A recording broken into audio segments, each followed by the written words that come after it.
afternoon, good evening for those of you joining around the world. Jonathan Kirschner here, founder and CEO of AIIR, and I have the distinct pleasure of having my dear friend, an advisory board member of AIIR Consulting and the head of innovation, chief innovation officer for ManpowerGroup, and many, many more accolades and titles. The one and only Dr. Tomas Chamorro Premuzic. Great to see you, Tomas.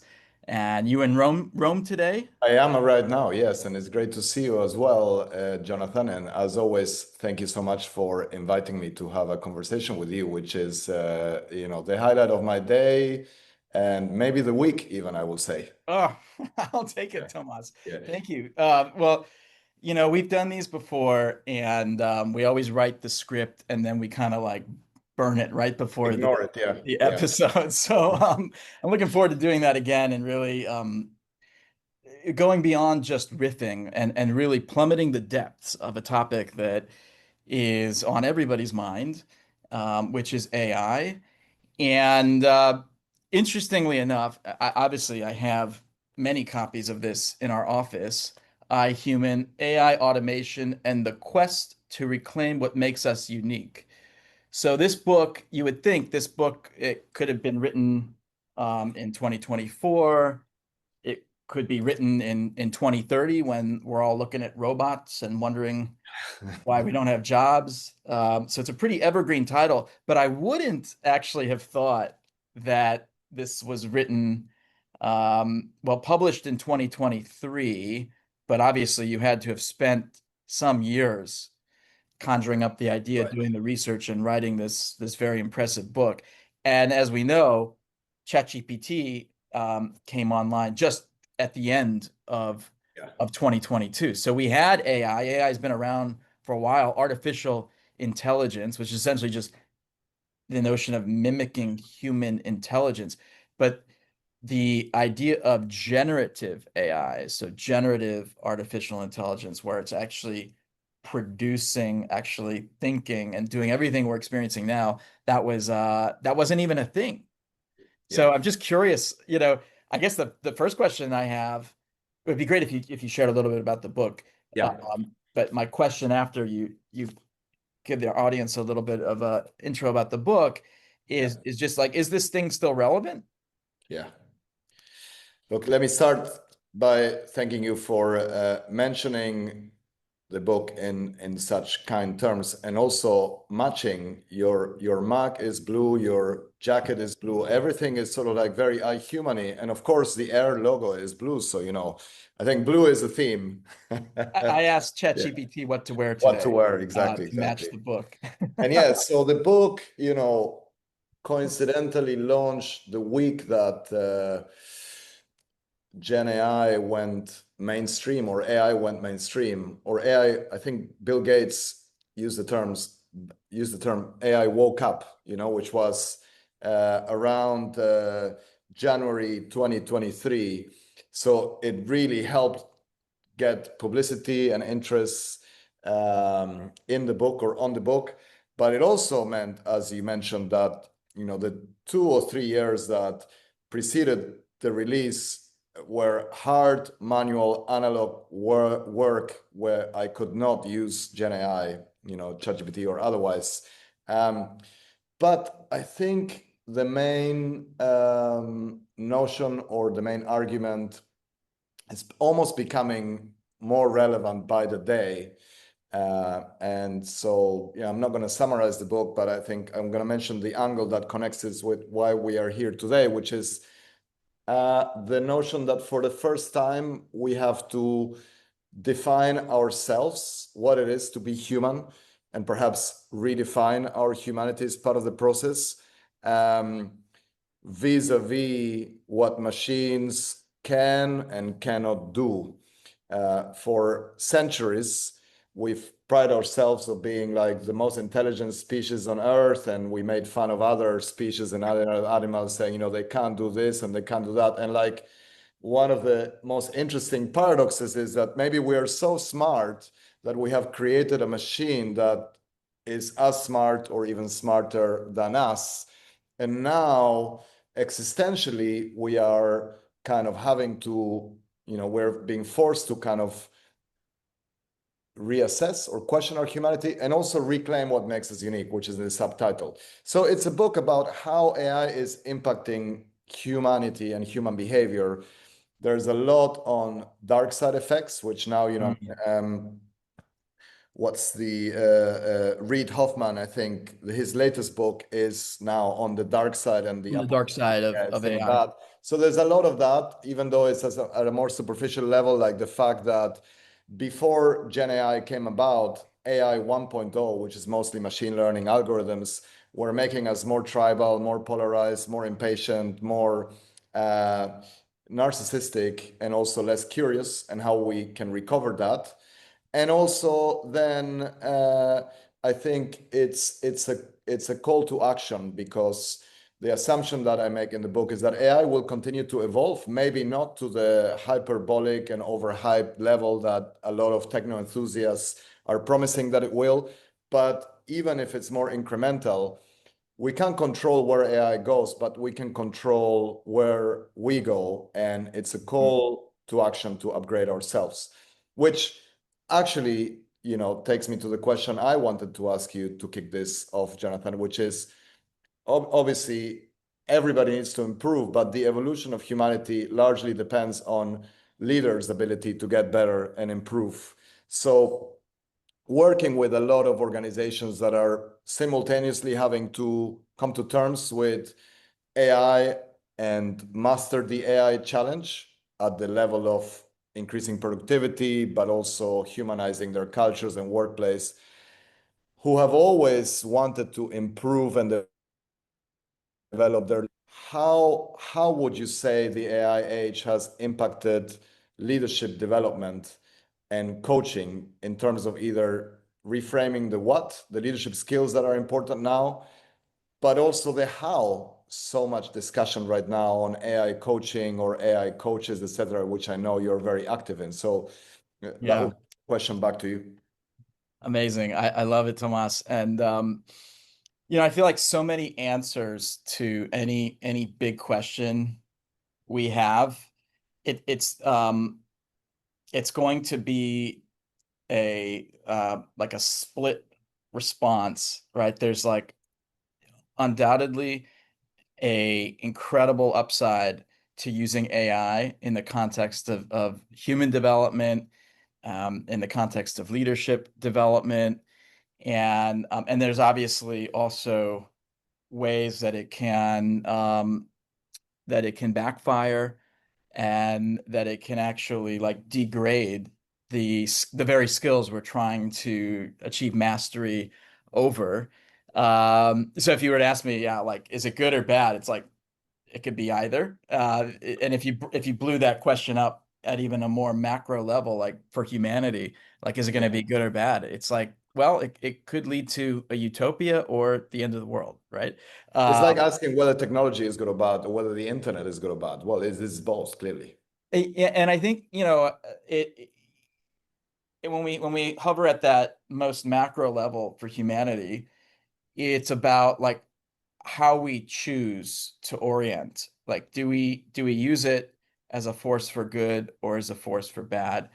And do we relinquish our own agency, and delegate, um, not just summarizing a meeting Yeah. or writing an article, but ultimately as AI becomes so powerful, essentially like most human tasks, do we just delegate them off?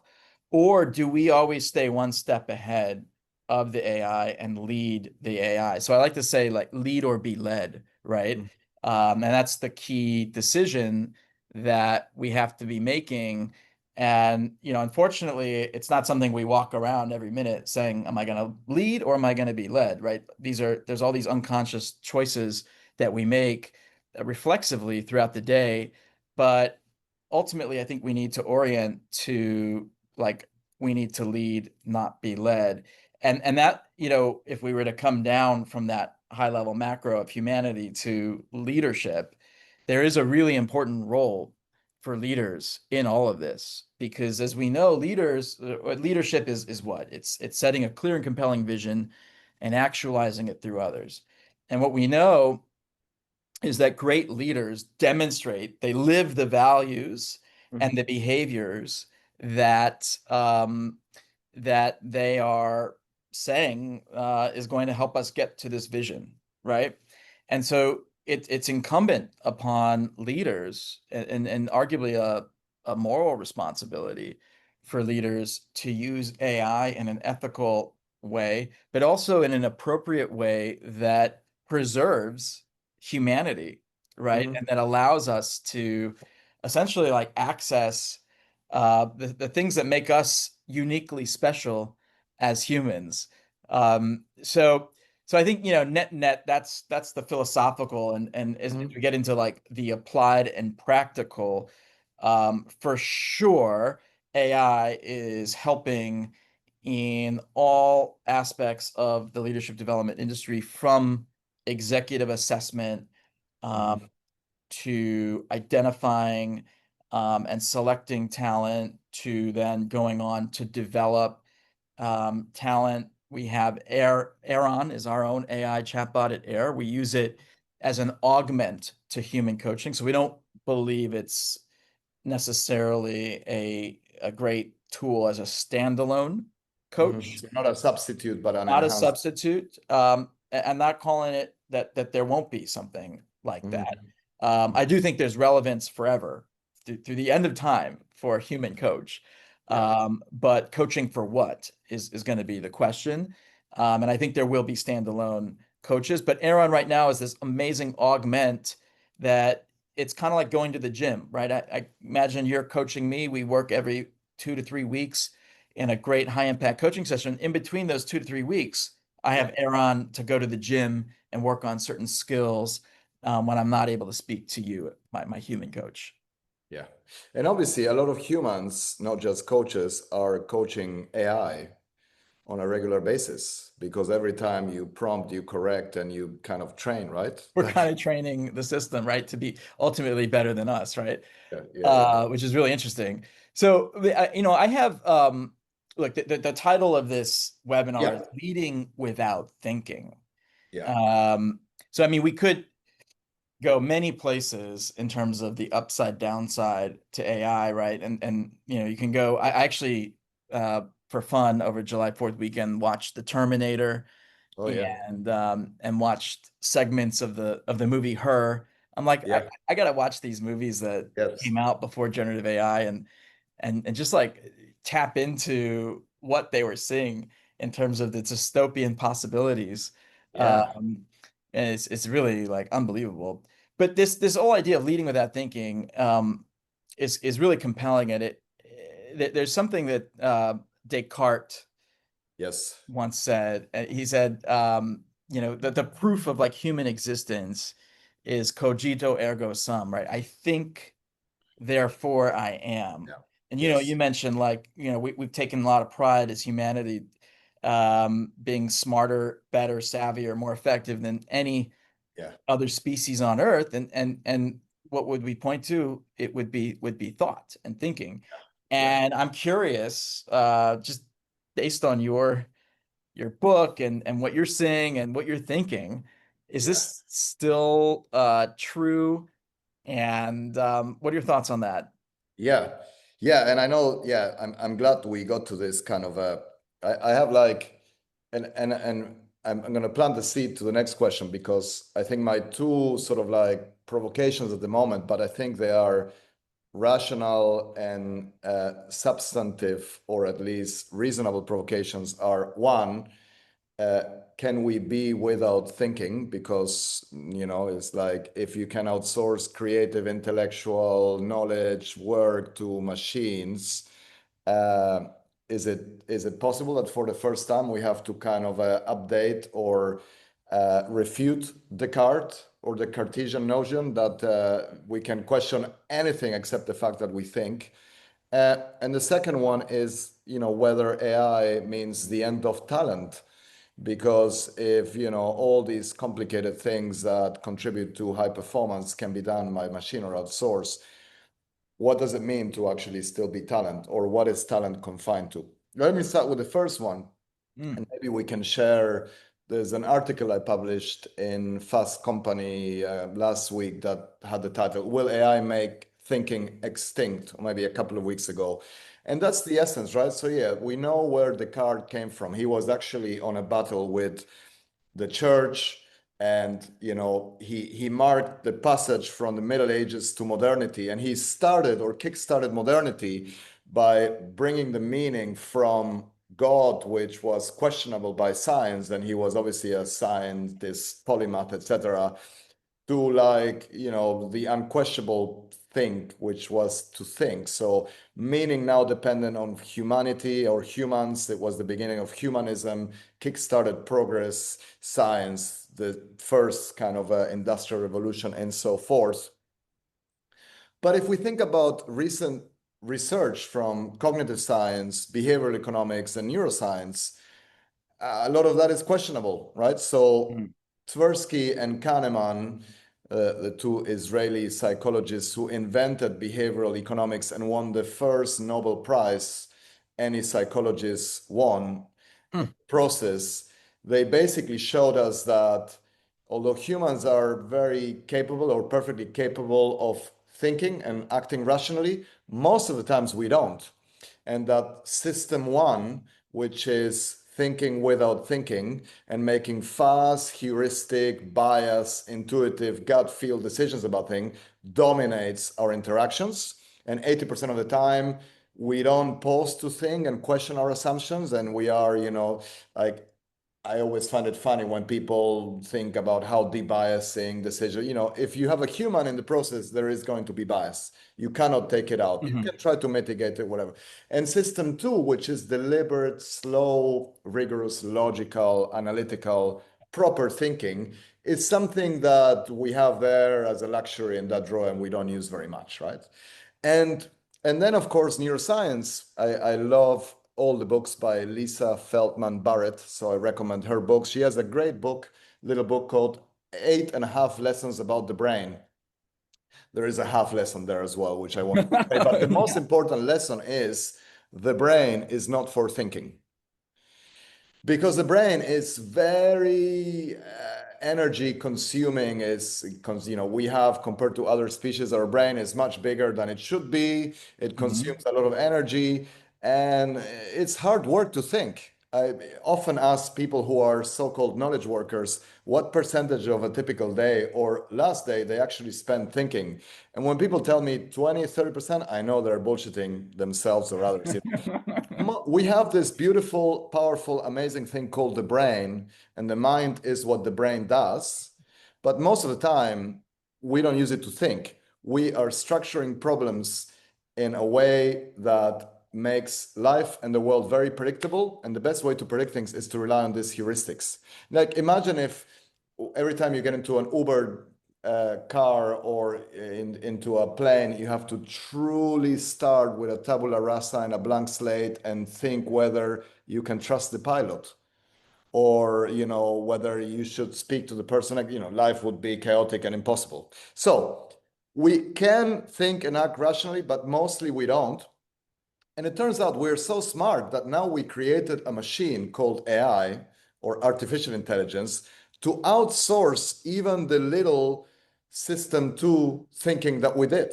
So it is now possible to be a knowledge worker and to wake up, go to the office, or start your work and finish without thinking at all. And by the way, that's true even if you are a leader.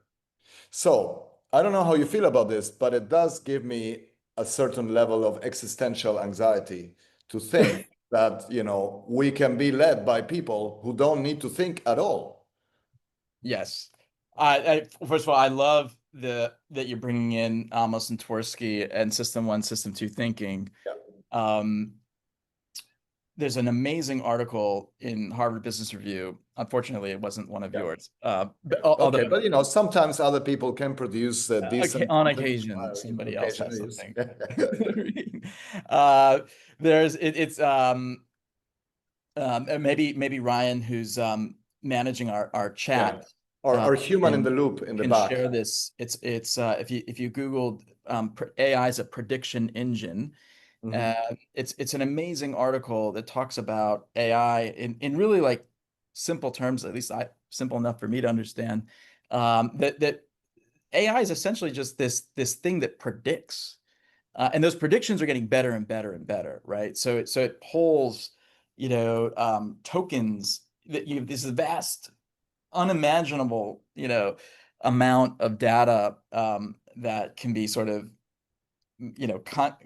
materially is tokens, and Yeah, it is searching for probability yeah, relationships that predict whatever you're trying to prompt.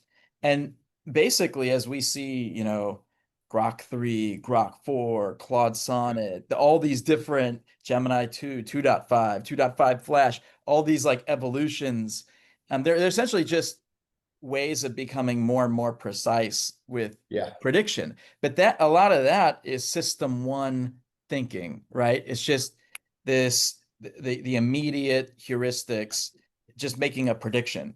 That yeah, system two thinking, and that's really where I think it that reflection, the yeah, introspection, the deep thinking. So now there's deep research, right? yeah, yeah, Um, exactly. and Yes. it's a question like, can this thing really engage in deep critical thinking? Yeah. Or is it really just using system one thinking and tricking us into that it's using system two thinking? Yeah, and I love that because that Apple published this paper recently that said, "Oh, this is not thinking," and everybody was like, "Oh yeah, take that AI, you're not thinking." Right. Not the point. Even if it doesn't think, because for sure it doesn't understand anything, it can explain everything without understanding anything. But if it stops us from thinking, that's dangerous enough, I think, right? And that's the point. So in the article, and I talk a little bit about it in the book as well, it's not unfeasible to think of a near future in which people don't just go on digital detox and they spend a week not being on social media or on the internet, Hmm. but actually they spend a week not using Gen AI and having to think about things. And, just like our hunter-gatherer ancestors didn't need Pilates because they Hmm. were active all the time, and if they killed a mammoth, they ate it all, and then they would not eat for a week. They were the original keto intermittent fasting gurus. But we need Pilates because the temptation to overindulge in sugar and high calorie consumption is very high, and we need to force ourselves to walk and do 10,000 steps. Maybe we need to invent the intellectual version of Pilates or Pilates for the mind, which is like Yes. unnecessarily going into thinking retreats where we are disconnected from Gen AI and we ask questions that require using these muscles and using the brain that could actually go dormant otherwise because all we do is click and prompt, and that's not thinking. Well, one a mutual colleague of ours, Michael Jabor, who's the head of Oh, AI yes. innovation for Microsoft, he actually he may have he may have created the word promptathon. I don't want to. I'll have to ask before I. Yeah, well, we can He's attribute it been to him. training people on AI Yeah. probably even before AI came out. Yeah, He's let's attribute it to him because he's a very smart guy and very creative. So, he deserves to have Let's coined give the it term. to. Yeah. But now in his AI trainings, and he does keynotes all around the world, he's actually doing thinkathons, right? There you go. Because he's realizing the importance of that first step before the prompt and actually spending time Yeah. using that muscle. Which brings me, I mean, look, you and I are both, we're both organizational psychologists, Yes. great people. Yeah. You're a prolific writer. I'm trying to be like you, um, one day. Yeah. Well, And this but could be we're this, whether you should or not, could be the subject of a longer that's webinar. Let's focus on. we Let's should focus talk on the offline about that. superficial. Yeah. I there we're also deep admirers and scholars of leadership and leaders. So we both, I'm CEO Yeah. of two organizations, AIR Consulting, AIR Analytics. I'm the captain of my charity hockey team. That's a leadership Yes. role. Tomas, you're obviously a leader. You got the Yeah. big C at ManpowerGroup. So we're seeing on the ground, we're seeing AI and the good, bad, and the ugly, right? Yeah. Within our people. And one of the things, and I could go through incredible success stories, things that have saved me 4 or 5 months of time and lots of money. Yeah. Um, that took instead 2 weeks. Um, and significant time. So it's not like one of these things that took me like 20 seconds and I saved three Yeah. Yeah. days. No, it took me 2 weeks, but it saved me 4 months. Yeah. Um, and a lot of fees in consulting. So I've got great success stories. I'm sure you got great success stories, but let's talk about these instances where somebody sends you a slide deck Yeah. and you're just like, what? Yeah. I know. Or hey, I did a retrospective on that account and that recent call, and here are my thoughts and recommendations. Yeah. And you can just smell it. Like you just smell the chat GPT-ness of it. Yeah. And you want to just be like, no, this is so let's talk about that phenomena. I asked, by the way, just before this call, what's a clever way to call this phenomena? I asked Claude, which is my great friend now. Yeah. And Claude said prompt and publish. Prompt Yeah. and publish which is essentially defined as like delegating the cognitive load Yeah. to AI completely and then sort of presenting something as though it's yours, right? Yeah. Yeah. Yeah. Yeah. What do we think about this? And are you Yeah. experiencing that? Yeah, yeah, yeah, yeah. And I think you would think that it's kind of now over and people reach the stage where they can understand the difference between sort of like synthetic, fake, creative or intellectual output and something that has some value and that has like, some depth.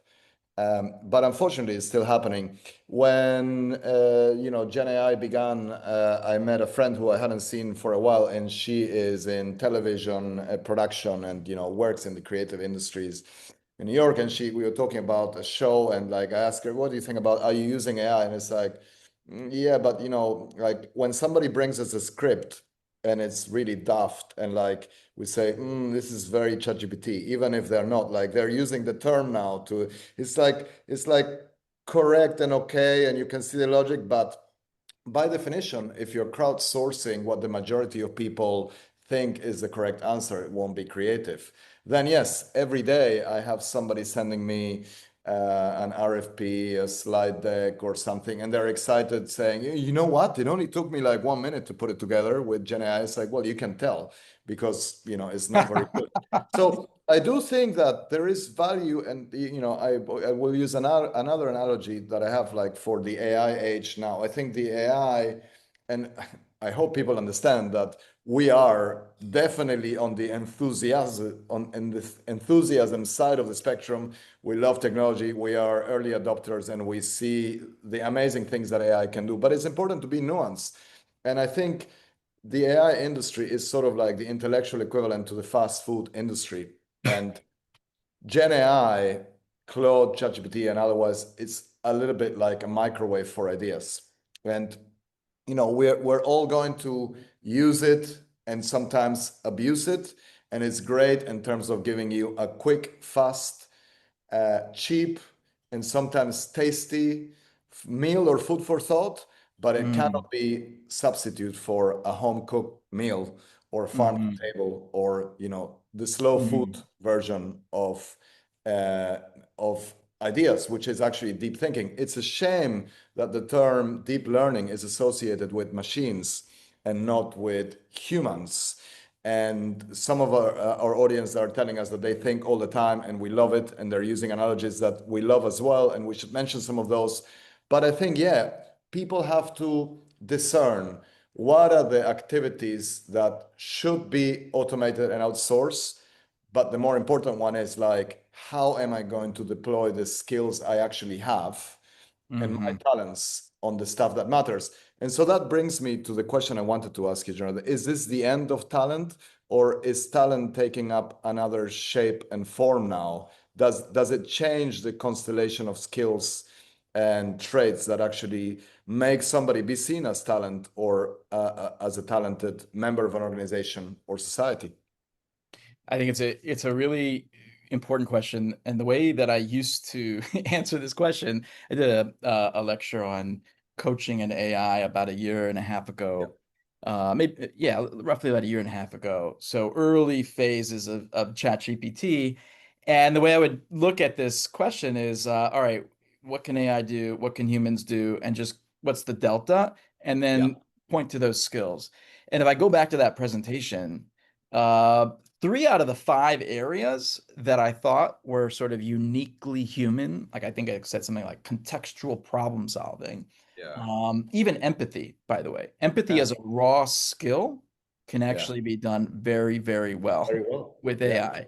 Besides, Care, some humans don't display much empathy at I all. mean, look, there's studies that show that AI outperforms doctors Yeah, in bedside manner, like yeah, across the board, right? So and so you could keep I could continue down that approach to answering this question, and then a year from now maybe one or two more are like yeah. um And then the delta is displays shrinking. are shrinking. I would say if we were to stay with that approach, the one thing that AI can never do is to care and Yeah, to love, right? yeah, And that yes, is ultimately when you watch the movie Her, which I'd recommend for anybody yes, in the audience, that came out in 2013, yeah, when the main character is sort of has a relationship with an AI girlfriend, and yeah, when he realizes that she's having that relationship concurrently with like 6,000 other people, he has a complete just meltdown. yes, And so this is something we have, and there's obviously love comes in various forms and permutations, but that is uniquely human.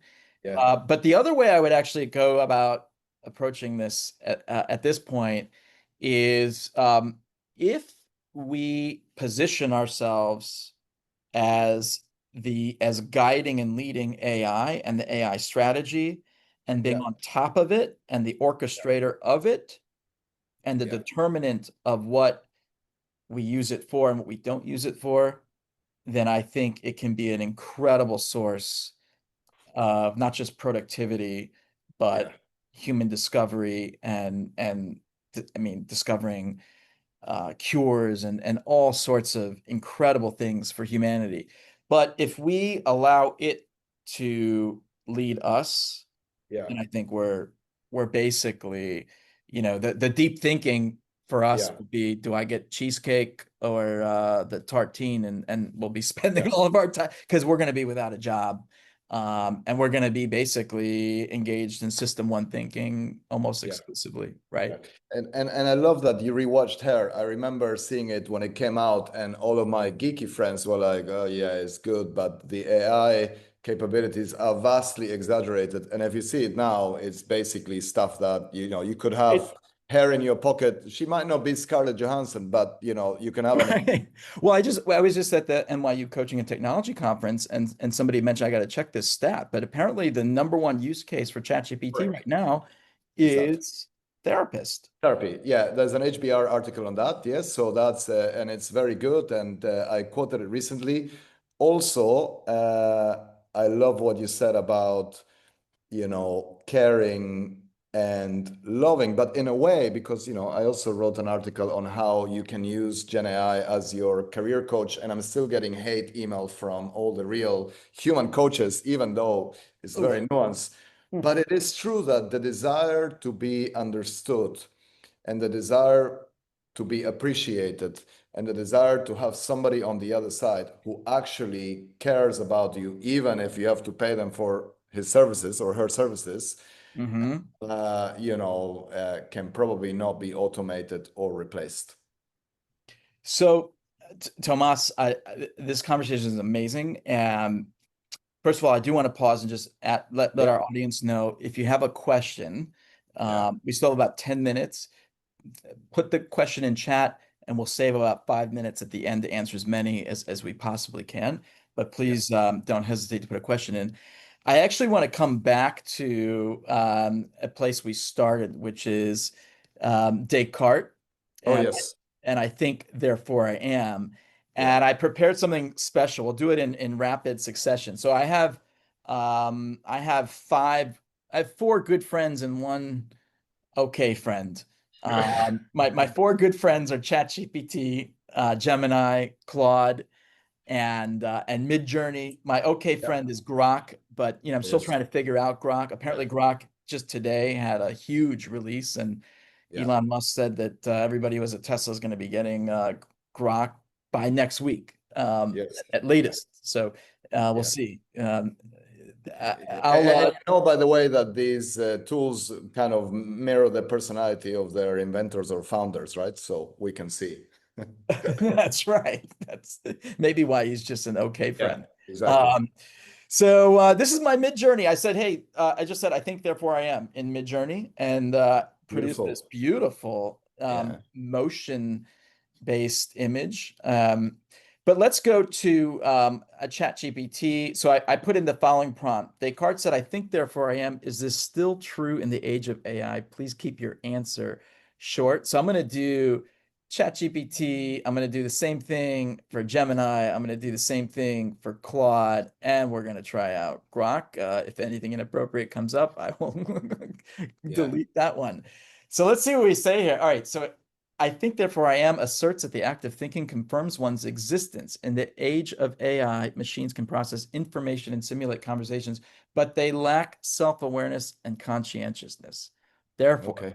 while AI can mimic thought processes, it doesn't fulfill Descartes' criteria for existence through self-reflective thinking. So we Yeah. could poke at this a little more. Let's just see Gemini. what Gemini has to say. So for humans, yes, Descartes, I think therefore I am still holds true. It speaks to the unique human experience of consciousness and self-awareness. For AI, it's more complex. While AI can process information and generate responses that mimic thought, the question of whether it possesses genuine consciousness or self-awareness in the human sense is a topic of ongoing philosophical and scientific debate. Yeah. Therefore, for AI, I think that prime is not currently considered to be true in the same way Yeah. it is for humans. Yeah. And here we have for Claude. Claude. Um, Descartes' statement remains true for humans. If you're questioning your existence, you're thinking, so you so you exist as a thinking being. For AI, Yeah. it's more complex. Current AI systems process information and generate responses, but whether this constitutes genuine thinking in Descartes' sense is hotly debated. The cogito was about the certainty of one's own conscious experience, and we don't know if AI systems have subjective experience or are just sophisticated information processors. I'll just ask Claude, do you have subjective Yeah. experience? Let's just see what Mr. Claude says. I honestly It don't. doesn't know. That's very self-aware. I would say, is there a risk that humans start thinking less because they outsource all problem solving to you? And see what it says on that. Let's just go with Claude since we are here. Yeah, yeah. So is there a risk That that humans humans start thinking less because they over rely on Gen AI.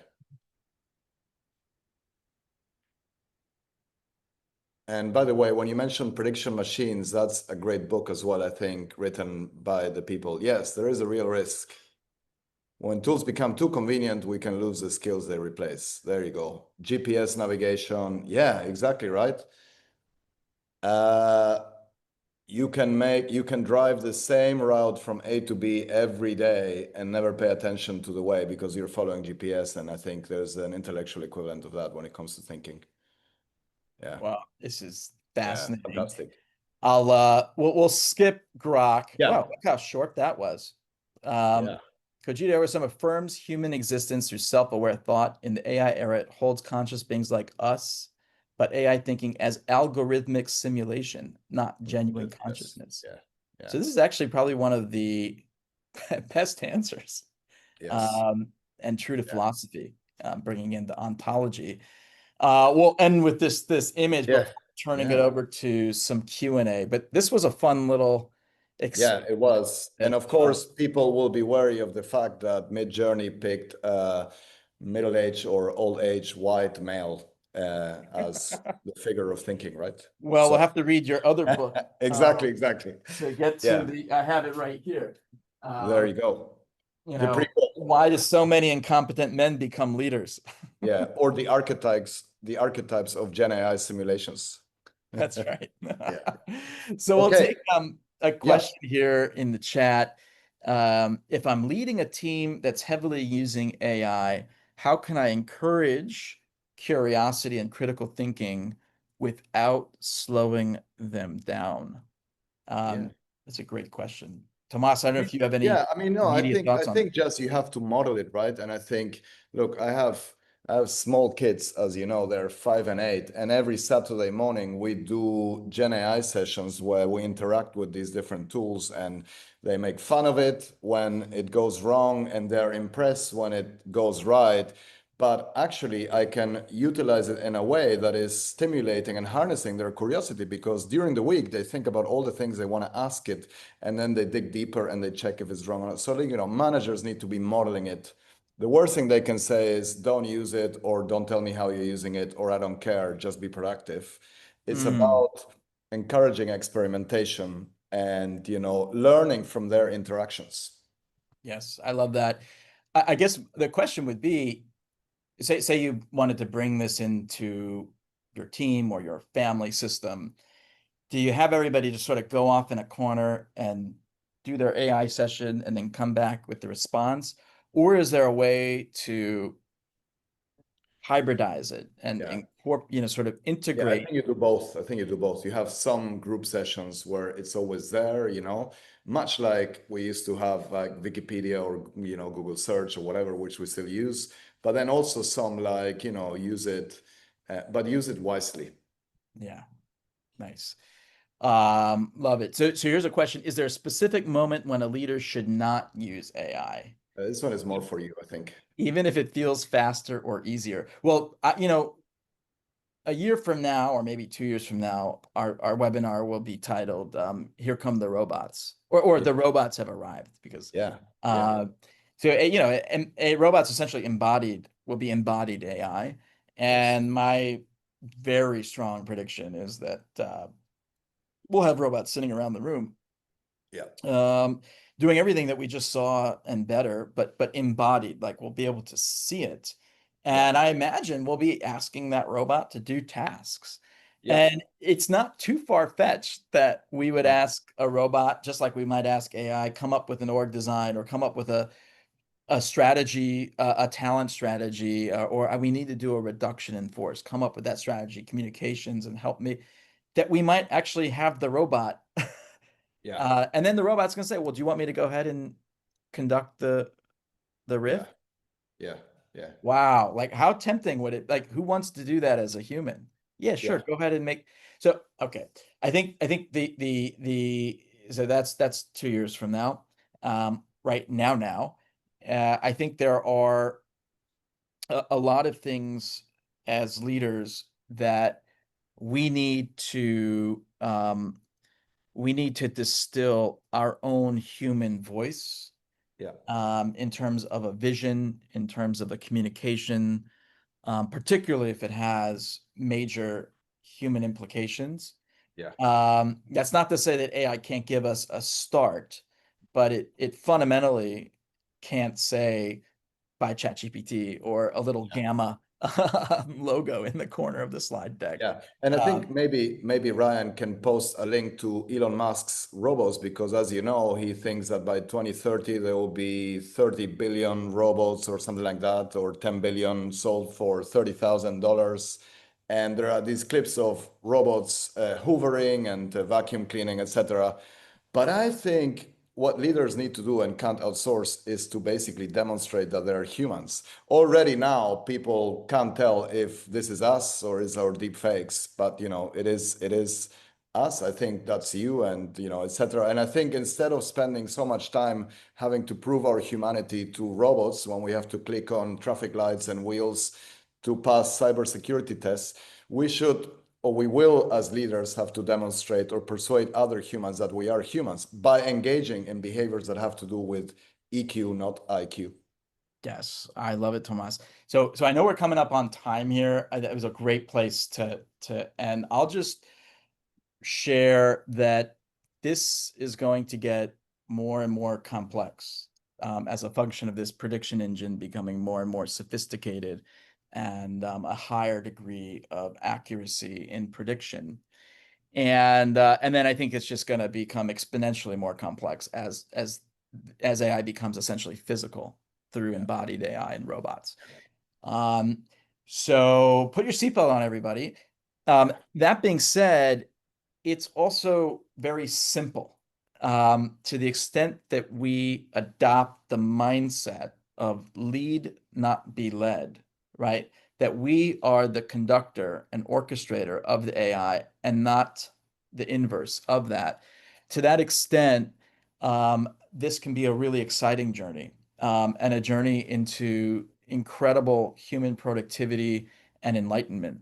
And so I want to just, encourage everybody to take home that message and to really refrain as much as possible from delegating that which is so uniquely human, our thinking.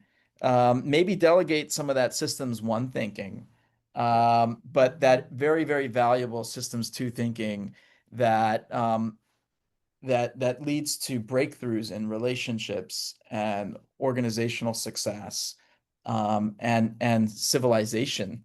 Let's really hang on to that, and embrace this notion of hybrid intelligence. That's where I'll end, where it's really about the best of what I bring as a human and the best of what I can orchestrate and extract from AI, and to integrate that in such a way that it's 1 + 1 = 3.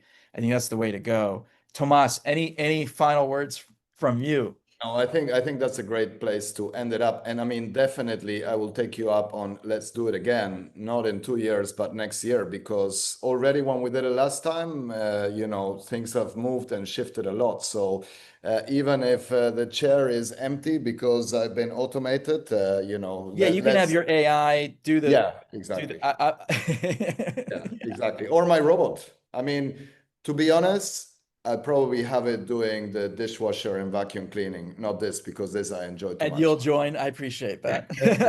Thank you, Tomas. All right.